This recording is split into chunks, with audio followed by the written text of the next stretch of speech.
program that was developed by the Northwest Workforce Development Council in conjunction with Sedro Woolley School District to create a program to prevent dropouts from freshman through high school years in Sedro Woolley School District.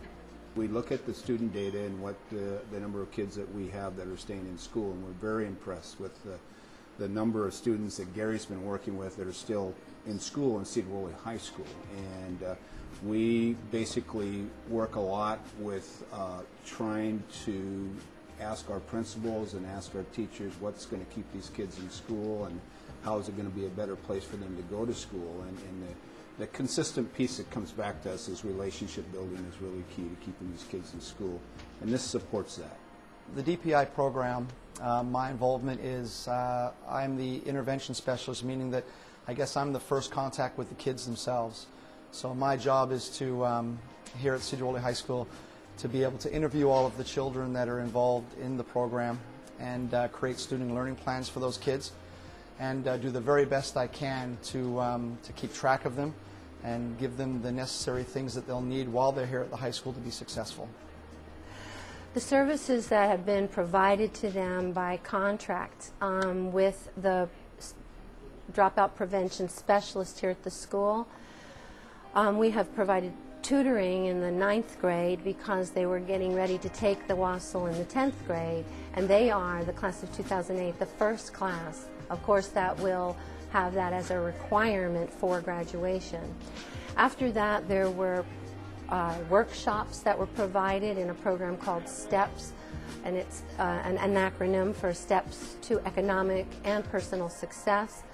All of those students were offered the workshop to participate at different times, and the evaluations from them proved to show us that they really did gain a perspective on their self-esteem, positive attitude, and setting goals toward their career decision making. We had incentive money available for the students based on first semester grades and second semester grades. The deal was, though, that the student had to sign a contract with me that said that they would receive some incentive money if they were successful with all 4 of their classes. They couldn't pass 3 out of 4. It had to be all 4 first and second semester. A check would be received at the end of the first semester and another at the end of the second semester. There was also some incentive dollars involved for every section of the WASL that the student passed. So every time they passed a reading, writing, or math section or science section of the WASL, then there was also an additional stipend attached to the contract. Yeah, the program where you get money for testing the WASL, that's pretty tight. To have like a physical reward instead of just like knowing that you've got these credits that you never really see, just to have that, it kind of is a little extra motivator.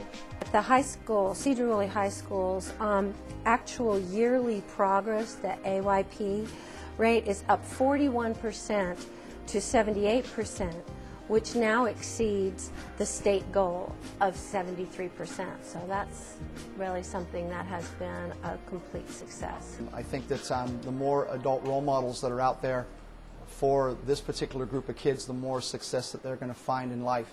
I remember when we first were introduced to the program freshman year, I think it was, and I remember getting called down probably every day out of one of my classes for like a couple weeks straight, trying to get information, social security card, birth certificate. It was such a hassle, and then Gary always saying, "Oh, are you studying for the WASL? You know, they have that thing in the WASL that you can study for, and if you pass your classes," just trying to get us motivated for it and motivated. And now that I look back, it was such a hassle, but it's kind of been good. It kind of just made us learn that that's what life's going to be like after high school, and it kind of made us show us what we can do and what we can achieve. And I didn't think I was going to be able to do that, but after that trip, I just learned that I can do whatever I want as long as I put my mind to it. To emulate what's been completed and is being now done in the Sedro Woolley High School and the Sedro Woolley School District, please visit Sedro Woolley and experience what's happened here. I'm sure that with the appropriate drive and consideration and effort that we can make this happen all over the state.